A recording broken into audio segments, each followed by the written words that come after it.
2023台南国际历史产业展聚焦在咧智慧都灵、绿能发展、电动车、ESG、循环经济、节能环保、净零碳排等领域，提供参观者第一手的历史产业资讯。主办单位《工商时报》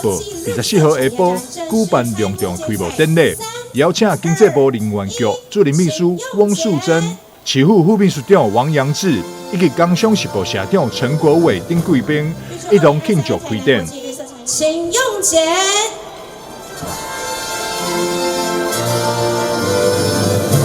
预祝2023台南国际绿色产业展开展成功，厂商订单满满。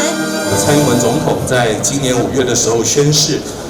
我们要做一个碳权交易所。那碳权交易所，据我了解，证交所会把碳权交易所的这个地方就设在高雄，所以我们看到未来整个台湾的一个绿能产业的一个重镇是会在南台湾。那《工商时报》很荣幸，有机会跟南台湾的绿色产业一起来成长。我们希望《工商时报》过去我们办了机械展30年，我们也希望我们在绿色产业展能继续办30年。从今天的展览的项目，从我们的智慧电网用开始智慧储能绿能发电ESG， 还有我们节能碳排等等这个可以展现，这些都是我们在绿能产业上很主要的一些注重。在展览现场，嘛会当看到不少学生直接参观，向伊问起对多项绿能科技印象上深，因表示，就算我们开持有的汽车，还是需要帮那个电池充电。可它在加油的时候就已经在发电了，所以它不需要充电，就减少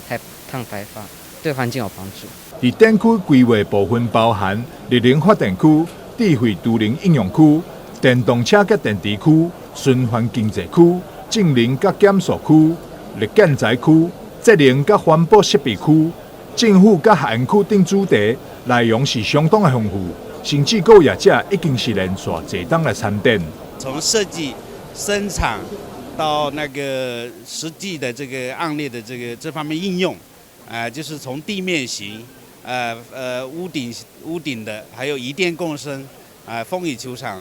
这方面的，我们的产品都很适合应用于在这上面。是大概今年是第几年参加这个绿色展？5、6年了，对，从南部的这边都一直都会来参加。2023台南国际历史产业展，展期为5月24到26号。除了开放参观网络预约以外，民众嘛会当提面子换进入场。一般的民众嘛会当写资料后，嘛会当免费参观。台南新闻张硕伟采访报道。